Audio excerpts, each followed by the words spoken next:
Franklin did this daily and lived to 84, while others died much earlier. What's the secret? Throughout history, people have searched for ways to extend their lives, preserve their energy, and remain enthusiastic about the world until their final breath. Yet very few ever stumble upon a routine so effective that they not only outlive their peers, but do so with a remarkable sense of vitality. Our story today focuses on the extraordinary daily habit of Benjamin Franklin, a habit that many people overlooked in their own lives. By the end of this narrative, there will be an unexpected twist that might just inspire you to try something new in your own routine. Imagine a bustling Philadelphia in the mid-18th century. Carriages rattling on cobblestone streets, men in frock coats and tricorn hats hurrying from one place to another, and a general sense of expanding possibility. This was a time when public sanitation was primitive and medical knowledge was still developing in leaps far smaller than we might expect. In this world, Benjamin Franklin, one of the founding fathers of the United States, found a clever way not just to survive, but to thrive well into his 80s, at a time when reaching the age of 60 was considered quite advanced. Franklin's presence in the city was known to all. Whether he was at a printing press, working on newspapers, conducting experiments with electricity, or participating in social clubs, he kept an energetic pace. There was an air of mystery about him. Many people sought to know what gave Franklin this seemingly endless energy. After all, throughout his life, Franklin was a statesman, an inventor, a publisher, a scientist, a diplomat, and more. Even with all these responsibilities, he managed to contribute so much to the world that we are still fascinated by him today.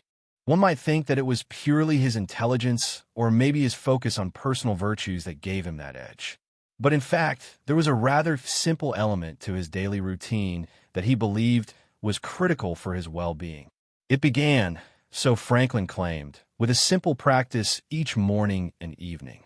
He wrote about this in various personal letters and diaries, hinting that it helped him maintain not only his productivity, but also his longevity.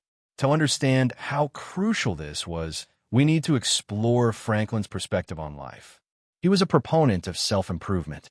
He kept track of 13 virtues, famously logging his adherence to them every day.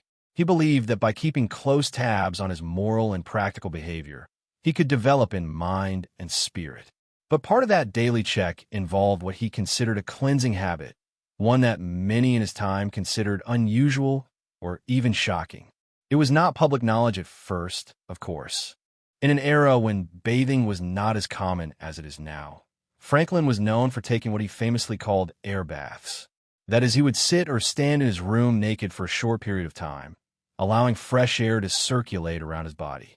He believed this improved his circulation, revitalized his mind, and was generally good for his health. He would do this in the morning and sometimes in the evening, letting his body acclimatize and taking in air the same way others might savor a cup of hot tea. Of course, this might not be the secret we will uncover here, but it is a helpful clue. Franklin's approach to daily living was methodical. Each morning, he asked himself, "What good shall I do this day?" Each evening, he asked, "What good have I done this day?" These questions, found in his autobiography, revealed a man who lived with purpose.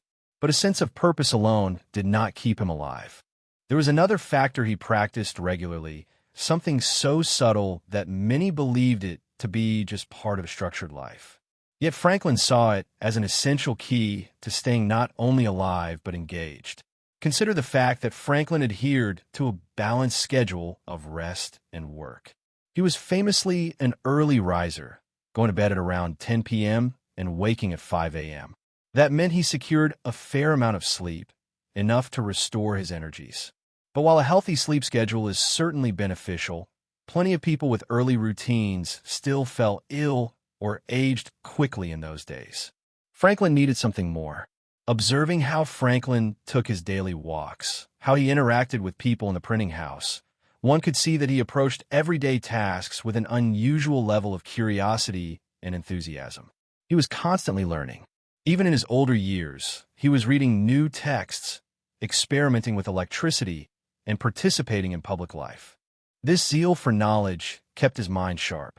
But as we read his journal entries, we might notice that a sharp mind alone would not necessarily keep him physically robust at a time when diseases ran rampant.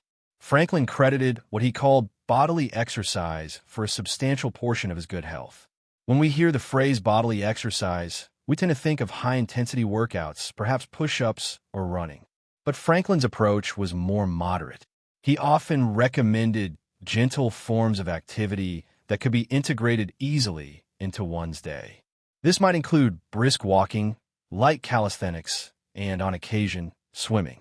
Franklin was, in fact, a strong swimmer and advocated for it, even suggesting that it was one of the best exercises for overall health. Swimming engaged the entire body, improved circulation, and gave him a sense of freedom.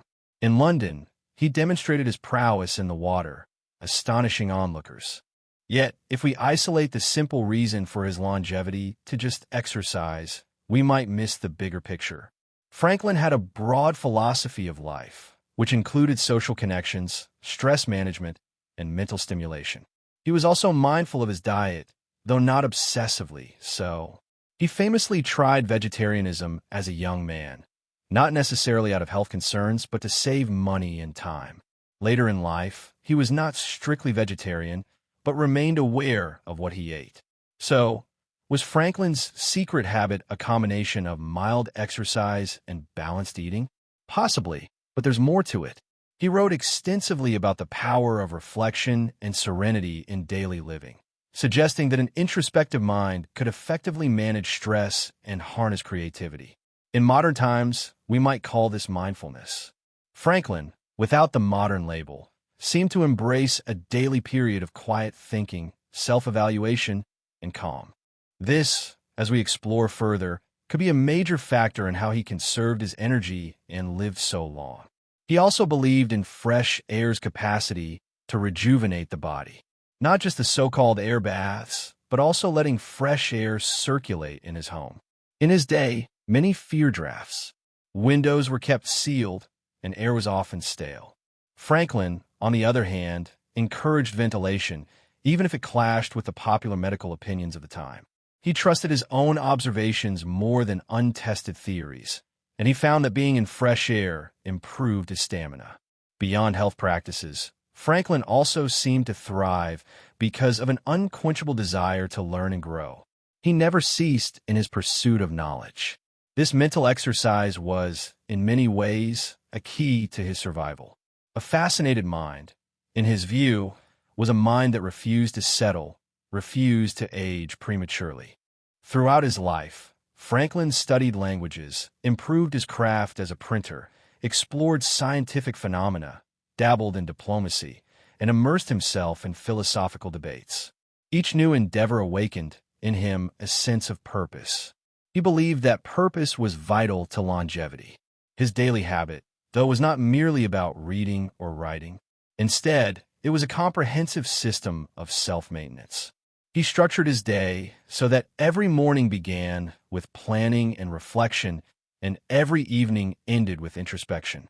Over the years, this pattern created consistency in both body and mind. People often commented that Franklin seemed younger than his years.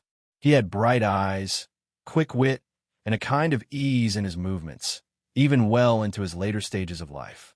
He also valued social interaction. Human beings often underestimate how crucial a supportive community is to well-being. Franklin was part of clubs and societies. He gathered with colleagues to discuss literature, politics, inventions, and daily life. This exchange of ideas offered not just intellectual engagement, but emotional support. A community that respects you, challenges you, and encourages you to be a buffer against the stress and isolation that often lead to early decline. Franklin cultivated that environment wherever he went. If we step back and look at this tapestry of daily life, we see many threads weaving into a single masterpiece. Moderate exercise, good ventilation, mental engagement, social connections, curiosity, reflection, and a sense of purpose. But in nearly every reference we have of Franklin discussing longevity or health, he returns to one guiding principle. Do something beneficial for yourself and others each day, consistently, without fail. This might seem overly simple, but for him, it was the cornerstone. The reason he lived to 84 could be described as the result of a stable routine. He rarely let his mind or body languish, nor did he push himself to extremes. He was both disciplined and playful, serious about his projects, but capable of humor and joy. People might read his autobiography and expect secret potions or elaborate exercise regimes. Instead, he offered a blueprint for how to live intentionally. Now, before we continue deeper into this narrative, I want to pose a question for you to reflect on and perhaps share in the comments. Think of your own life. Do you have a daily habit that you believe keeps you going, one that renews your energy and gives you a sense of purpose every single day? As you mull over that question, let's go back in time and picture Franklin in his workshop.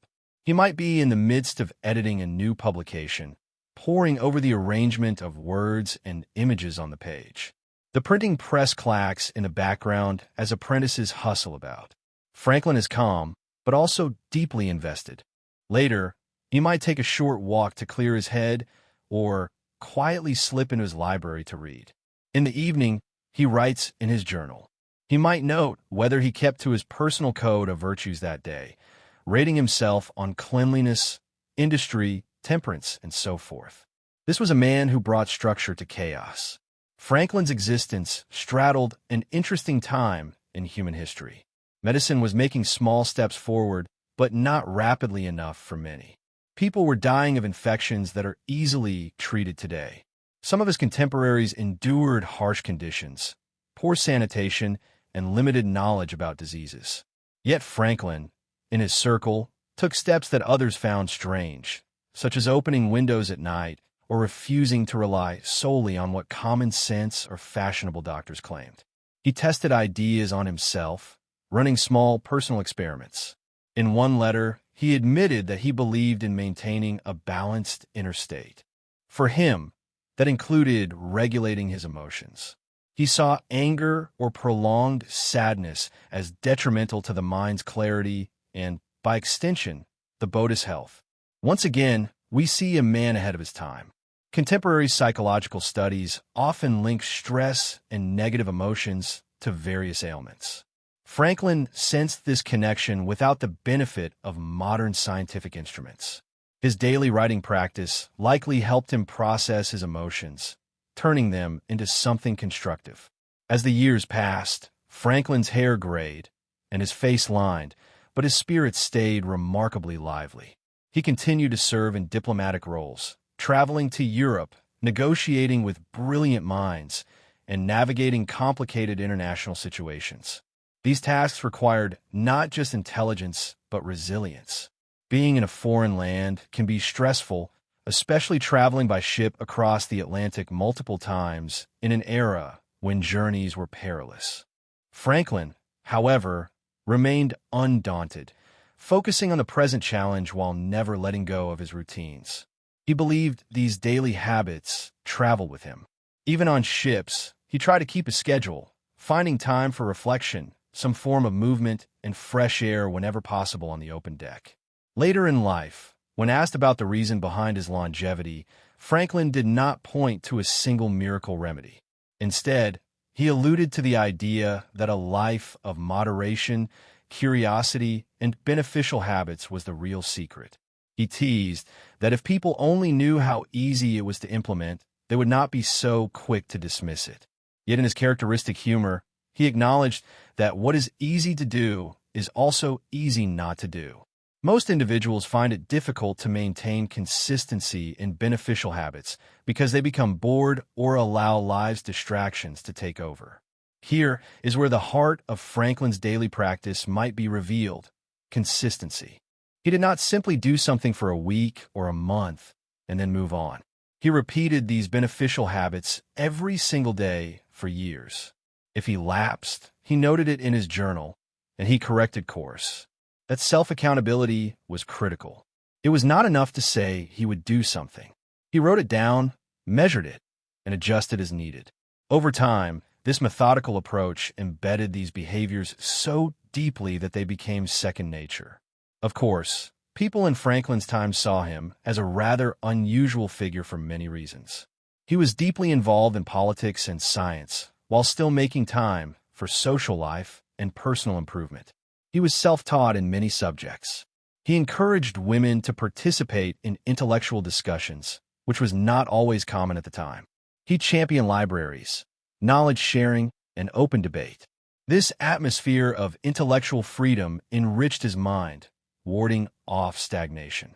In the modern era, we might think that the secret to living a longer life lies in advanced medicines, complicated diets, and intense exercise regimens. Franklin's example suggests another perspective. Perhaps the key is to keep it simple, but be disciplined about it. Engage in moderate physical activity, maintain a curious mind, cultivate meaningful social connections, manage stress through regular reflection, and do it all consistently. You do not need to renounce pleasure. Franklin enjoyed good company, witty banter, and the occasional indulgence. But he balanced those moments with discipline and reflection. You might ask, in a world so different from Franklin's, can these principles still work for us? Perhaps even more so, given the modern stresses of digital life. The fundamental needs of the human body and mind have not changed. We still need movement, mental stimulation, human connection, and purpose. In fact, adopting Franklin's approach might shield us from the endless distractions that surround us each day. Instead of scrolling aimlessly through your phone, you could take a few minutes each morning to write down your intention for the day. Instead of collapsing into bed, exhausted and anxious, you could reflect on what you accomplished, how you behaved, and how you plan to do better tomorrow. As we reach deeper into Franklin's story, it becomes clear that he treated life as an experiment. He was not afraid to test small changes in his routine. If something did not work, he abandoned it. If it did, he refined it.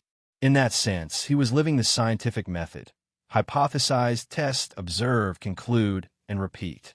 This approach allowed him to refine his own life with the same care he might give to studying electricity or mapping the currents of the Atlantic Ocean. This is where we circle back to the question of how Franklin managed to outlive so many of his contemporaries. Yes, luck and genetics likely played a role. The 18th century was rife with diseases, and survival was not guaranteed no matter what one did. But Franklin's mindful approach to living surely gave him an edge. By caring for his body through gentle exercise, fresh air, and moderate habits, he reduced his susceptibility to ailments. By caring for his mind through constant learning, reflection, and social connection, he maintained a sense of joy and purpose, which further contributed to his overall well-being. Now, let's look at the implications for us. Many people today chase after complicated fitness routines or intense diets. Others might spend hours reading self-help books without ever putting new habits into practice.